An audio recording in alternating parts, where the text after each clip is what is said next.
गांव के मंदिर में खड़ा बंटी उदास मन से प्रार्थना कर मंदिर से लौट रहा था। मंदिर की सीढ़ियों से उतरकर वो मंदिर से बाहर आकर अपनी स्कूटी को स्टार्ट करने की जद्दोजहद में लगा हुआ था, पर मानो जैसे कि उसकी स्कूटी ने कसम खाई थी कि वो आज स्टार्ट नहीं होगी। स्कूटी की किक मारने के तेज आवाज से मंदिर की सीढ़ियों पर बैठा एक भिखारी जो उम्र से बूढ़ा था, उसमें अनजान शक्तियों और परछाइयों को देखने और महसूस करने की क्षमता थी। गांव वाले कहते हैं कि वो तंत्र शक्ति जानता था। उसने बंटी के पास खड़ी एक ऐसी शक्ति को देखा जिससे उसकी आंखों में एक डर और गांव में घटने वाली दर्दनाक घटनाएं साफ साफ झलक रही थी। बंटी की मेहनत के बाद स्कूटी ने अपनी ना स्टार्ट होने वाली कसम तोड़ी और स्टार्ट हो गई, जिसके बाद बंटी बैठा और घर की तरफ निकल गया।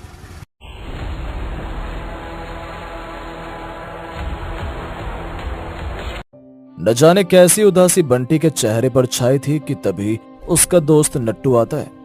अपने दोस्त को उदास देख नट्टू उसे हंसाने की कोशिश करता है। अबे ओए देवदास, क्या कहूं तुझे, उनके पास तो उनकी जीती जागती प्रेमिकाएं थी, पर तेरे पास तो कुछ भी नहीं है। चल उठ, कहीं घूम कर आते हैं। मजाक मत कर, और मुझे नहीं जाना कहीं, तू जा। अभी नहीं चल रहा तो कोई नहीं, पर शाम को तू तैयार रहियो, पार्टी करने बाहर चलेंगे। आज बहुत दिनों बाद यारों की टोली जमने वाली है।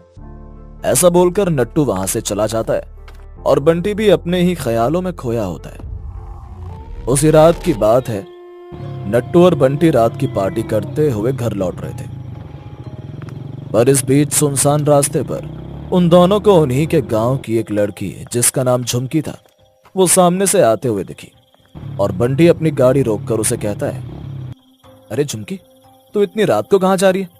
चल स्कूटी पर बैठ, हम तुझे घर छोड़ देते हैं। अरे नहीं भैया, मुझे माँ के लिए दवा लेनी है। उनकी तबीयत आजकल कुछ ठीक नहीं चल रही है और बापू भी काम से शहर गए हैं, इसीलिए मैं ही दवा लेने आ गई। अरे झुमकी, तू घर जा, मैं दवा लेके आता हूँ। कोई बात नहीं भैया, आप घर जाओ, पास में ही मेडिकल है, मैं खुद जाकर दवाई ले आऊंगी। झुमकी के कहने पर बंटी अपने दोस्त के साथ वहां से अपने घर की ओर बढ़ चला। अब झुमकी उस सुनसान रास्ते पर अकेली थी।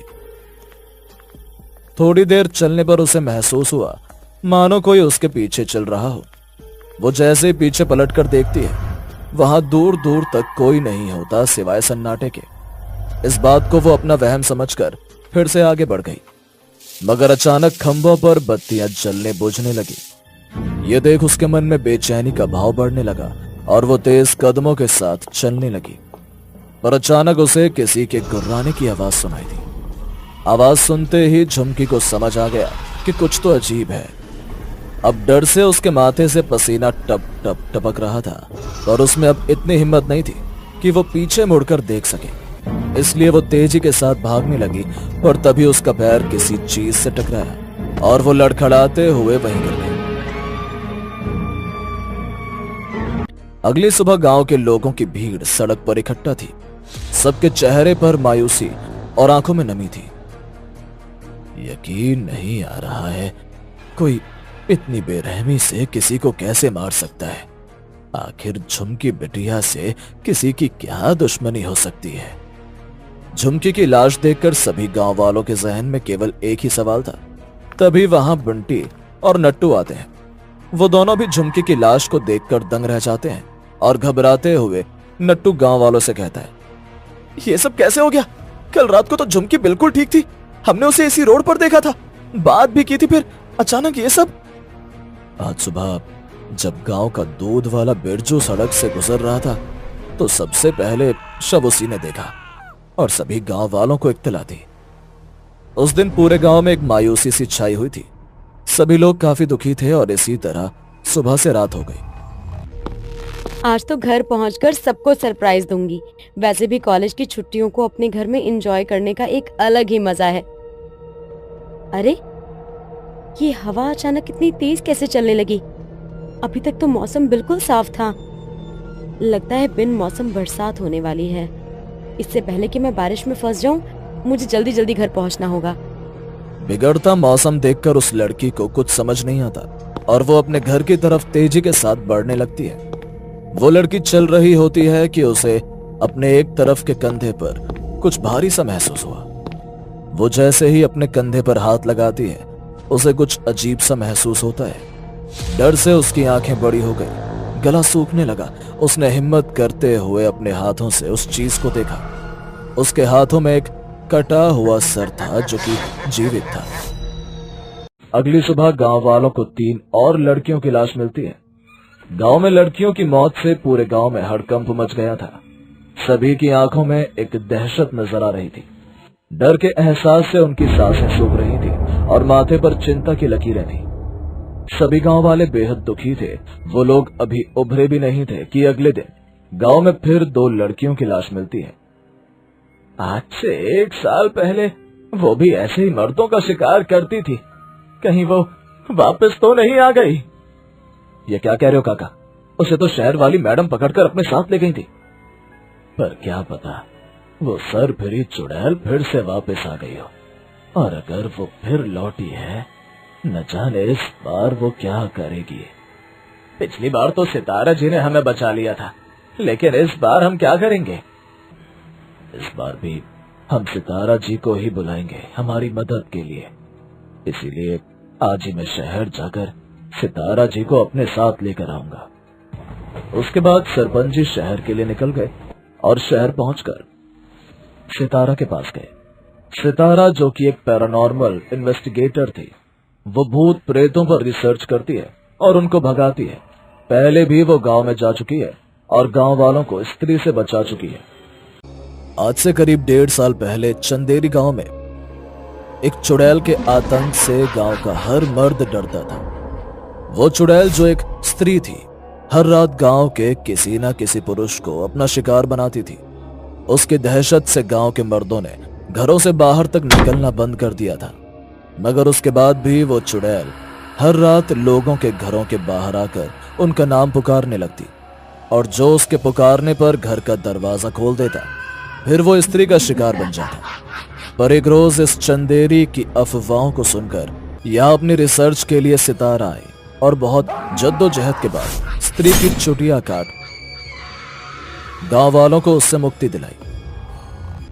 हमारी मदद करो बेटा, हमारा गांव मुसीबत में है। मैं बहुत आस लगाकर तुम्हारे पास आया हूं, कृपया करके मेरे साथ चलो। आप परेशान मत होइए, मैं आपके साथ जरूर चलूंगी। जिसके बाद दोनों गांव के लिए रवाना हो गए। सितारा ने भी गांव पहुंचकर अपनी जांच शुरू कर दी और सच जानने के लिए गांव में जगह जगह अपने अनुसंधान यंत्र और कैमरा लगा दिए और रात में निगरानी रखने लगी। रात के करीब 10 बजे गांव वाले भी अपने अपने घरों को बंद करके आराम कर रहे थे। तभी सितारा को अपने यंत्र में कुछ हलचल महसूस हुई और वो अपनी घोस्ट डिटेक्टर मशीन को हाथों में लिए गांव में निकल पड़ी।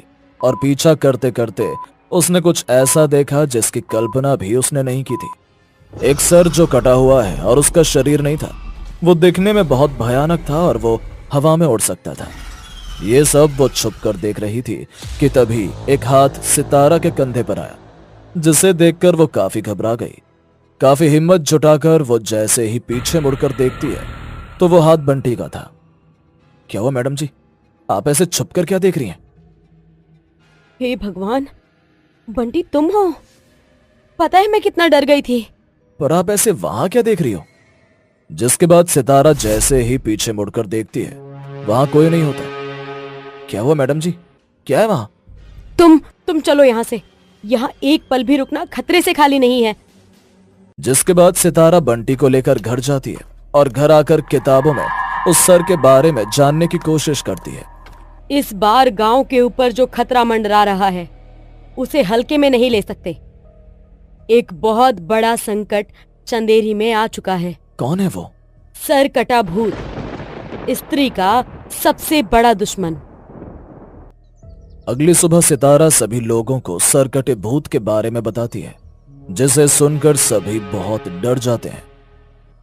तो उस सर कटे भूत को हम कैसे हरा सकते हैं? उसे हम नहीं हरा सकते। उसे हराने के लिए हमें स्त्री को बुलाना होगा। स्त्री का नाम सुनते ही गांव वाले और डर गए। स्त्री? एक सर कटा कम है क्या जो अब हमें उस स्त्री को भी बुलाना पड़ेगा? हाँ, स्त्री ही है जो उस सर कटे को टक्कर दे सकती है। सरकटे और स्त्री दोनों एक दूसरे के हमेशा से दुश्मन रहे हैं। पर स्त्री उसका सामना कैसे करेगी? उसे तो कैद करके आप अपने साथ ले गई थी। नहीं, मैंने बस उसकी चुटिया काटी थी, मतलब उसकी शक्तियां उससे छीनी थी, उसे कमजोर बनाया था, पर उसे मैं कभी भी अपने साथ नहीं ले गई थी। हाँ, मैंने सब लोगों के दिल से स्त्री के डर को मिटाने के लिए झूठ कहा था। उसे मैं अपने साथ लेकर जा रही हूँ ताकि मेरे जाने के बाद आप डर से नहीं बल्कि सुकून से रह सकें। तो फिर स्त्री कहाँ है? यहीं, आप सबके बीच, इस गांव में। पर आप सब उसे देख नहीं सकते क्योंकि अब स्त्री मुक्त हो चुकी है। पर स्त्री और सरकटे को हम एक दूसरे के सामने कैसे लाएंगे? उसके लिए भी मेरे पास एक उपाय है। सितारा ने कहा कि उसे किसी तंत्र शक्ति जानने वाले व्यक्ति की जरूरत है। तो गांव वालों ने उसी भिखारी को बुलाया जो तंत्र शक्ति जानता था और एक पूजा कर स्त्री को उसकी चुटिया यानी उसकी शक्तियां वापस दे दी। वहीं सितारा के दूसरे उपाय के अनुसार सभी गांव वाले अपने अपने घरों के बाहर ओ स्त्री हमारी रक्षा करना लिखना शुरू कर देते हैं, जिसे देखकर सरकटे को गुस्सा आए और दोनों में युद्ध छिड़ सके। दिन भर के कड़े जतन के बाद सभी लोग रात होते ही अपने अपने घरों में छुप गए। तभी सरकटा भूत अपने शिकार की तलाश में गांव में निकलता है, मगर सभी लोगों के घरों के बाहर ओ स्त्री रक्षा करना लिखा देख वो बौखला जाता है। स्त्री कहाँ छुपी बैठी है? एक बार तू मेरे सामने आ जा, तुझसे अपना हिसाब जो चुकता करना है। शरीर तेरा है नहीं और तू मुझसे लड़ेगा। आखिर तू आ ही गई। आती कैसे नहीं? पिछली बार जब तुझे मारा था तभी तुझे पूरी तरह खत्म कर देना चाहिए था मुझे। तेरा शरीर तो नष्ट हो गया, मगर ये सर न जाने कैसे बच गया। ऐसा कहते ही वो दोनों आगे बढ़ते हैं और एक दूसरे पर हमला करते हैं। स्त्री ने सरकटे को अपनी चुटिया में जकड़कर दूर दीवार पर फेंका। उसके हमले के जवाब में सरकटे ने भी उस पर वार करते हुए उसे बिजली के खंभे की तरफ धक्का दिया, जिससे एक विस्फोट होता है और गांव की लाइट गुल हो जाती है। वहीं दूर बंटी, सितारा, सरपंच जो कि घर की खिड़की से डरे हुए ये सब देख रहे थे। दूसरी तरफ अब पूरे गांव में अंधेरा छा गया था। स्त्री तेजी से उठती है और सरकटे को लपेटकर उसी महल में ले जाती है जहां से ये सब कहानी शुरू हुई थी। स्त्री को पता था कि उस महल में एक बहुत बड़ा और शक्तिशाली अग्निकुंड है, जिसमें अगर वो सरकटे को डाल देती है तो वो हमेशा के लिए खत्म हो जाएगा। पर वो कोई आम अग्निकुंड नहीं था जो कि आसानी से जल जाए। वो ये भी जानती है कि सरकटे को अग्निकुंड में डालना इतना भी आसान नहीं है, क्योंकि सरकटे को भी मालूम है कि कुंड में जाने से वो खत्म हो जाएगा और कहीं उसने स्त्री को कुंड में डाल दिया तो वो भी शक्तिशाली कुंड में जलकर खत्म हो जाएगी। सरकटा उस पर वार किए जा रहा था, वहीं दूसरी तरफ स्त्री उसके वार से काफी कमजोर हो चुकी थी। सरकटे ने उस पर फिर वार कर उसे कुंड में मानो डाल ही दिया था कि वहां सितारा अपने एक यंत्र से उस कुंड में जाने से उसे बचा लेती है। अब स्त्री गुर्राते हुए गुस्से में उठी और उसने सरकटे को अपने एक ही वार से अग्निकुंड में फेंका। अग्निकुंड में सरकटे का सर गिरते ही उसमें आग लगी, साथ ही सरकटा चिल्लाते हुए खत्म हो गया। बंटी, सितारा, सरपंच और गांव के कुछ लोगों ने यह सब देखा। सरकटे का सर नष्ट होते हुए देख स्त्री जोर जोर से हंसने लगी और वहां से गायब हो गई।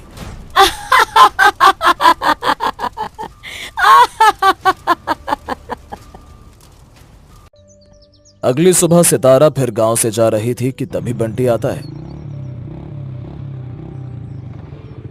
क्या तुम पिछली बार की तरह इस बार भी मुझे छोड़कर चली जाओगी? मैं जानता हूं तुम्हारा काम बहुत खतरों से भरा है, पर यकीन करो मेरा, मैं कभी तुम्हारे काम के बीच में नहीं आऊंगा। तुम यहां से वापस जा रही हो इसीलिए तुम उदास हो ना? नहीं। तो फिर क्या हुआ? सरकटा खत्म हो चुका है, गांव वाले भी खुशी में दिवाली मना रहे हैं, सब कुछ ठीक हो चुका है, पर तुम्हारे चेहरे पे अभी भी वही उदासी, वही चिंता, वही परेशानी क्यों? पर इन सब चीजों में तुम शायद भूल गए कि स्त्री वापस आ चुकी है।